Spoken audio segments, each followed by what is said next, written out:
I didn't plan to witness the truth. I only turned back because I had forgotten a document on the kitchen counter. That's all.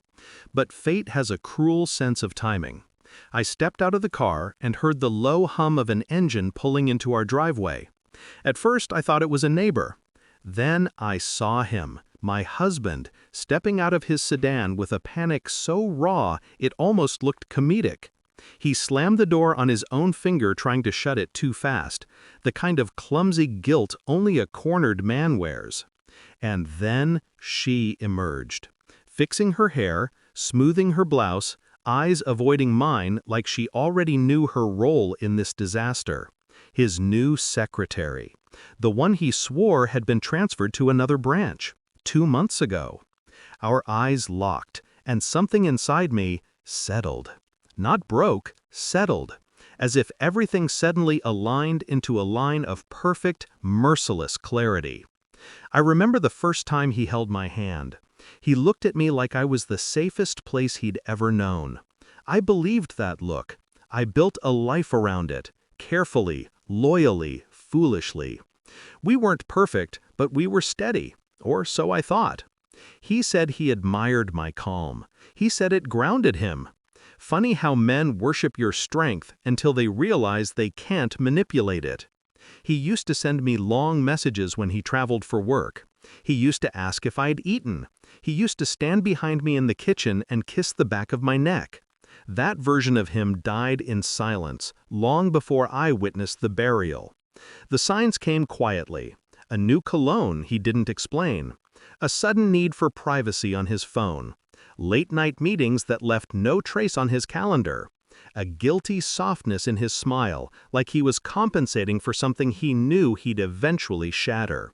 I didn't react. I observed. One night, while he showered, his phone lit up. A message preview flashed for a second. "I miss the way you said my name today." No name attached, just the sentence. Bare, intimate, stupidly bold. I memorized every letter. But I didn't confront him. Not then, not ever, not the way he expected. Betrayal hurts more when you hide the wound.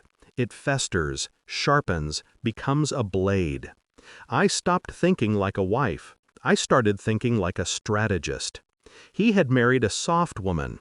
He forgot that soft doesn't mean blind, and quiet doesn't mean weak. First, I met with a lawyer.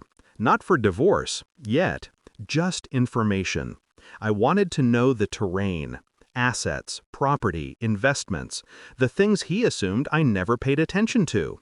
Then I contacted the branch manager at his office, pretending concern about the new secretary he mentioned. That's how I learned she was never transferred. She'd been working with him daily, traveling with him, sitting beside him in meetings he claimed didn't exist. Every thread I pulled revealed another lie. It was almost artistic. I didn't scream. I didn't accuse. I waited. I gathered every message, every receipt, every photo of them together in places he swore he never visited. I moved half our liquid savings into my private account, within legal rights, of course. I transferred the house deed, my parents' wedding gift, to my name exclusively. I informed his board anonymously about possible misconduct with a subordinate. Not enough to get him fired, just enough to open a quiet investigation. Enough to stain. Then I booked a spa weekend for him and me. My treat, my kindness. I needed him relaxed. I needed him unsuspecting. I needed him stupid. So here we are, him stunned, her shrinking into the passenger seat like she wishes the earth would pull her down. I picked up the forgotten document from the passenger seat of my own car. The irony tasted sweet. He walked toward me with a trembling voice. "It's not what it looks like," he said, because men like him only have 4 lines in the script. I handed him an envelope. Calmly, carefully, inside were copies of everything. Every affair detail, every asset movement, every HR letter, every printed message. He opened it. His face drained. Beautifully. "I'm filing today," I said. No rage, no tears, just fact. He tried to reach for me, but I stepped back. He looked like a man realizing he was already falling, and the ground was still far below. "You should know," I whispered. "I didn't come back for the document. I came back because I was ready." Her breath hitched. He collapsed against the car door he'd slammed on his finger. For once, the pain was honest.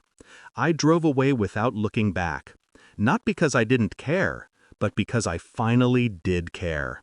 About myself, about peace, about ending the story before he dragged me into another chapter of lies. Revenge isn't loud. It's not fire. It's not chaos. True revenge is silence. It's preparation. It's choosing your exit with grace while the other person drowns in their own choices. As I reached the main road, I felt something lift off my chest, a weight I didn't realize I'd carried for months. He lost me long before I left, but today he finally understood it. And that, more.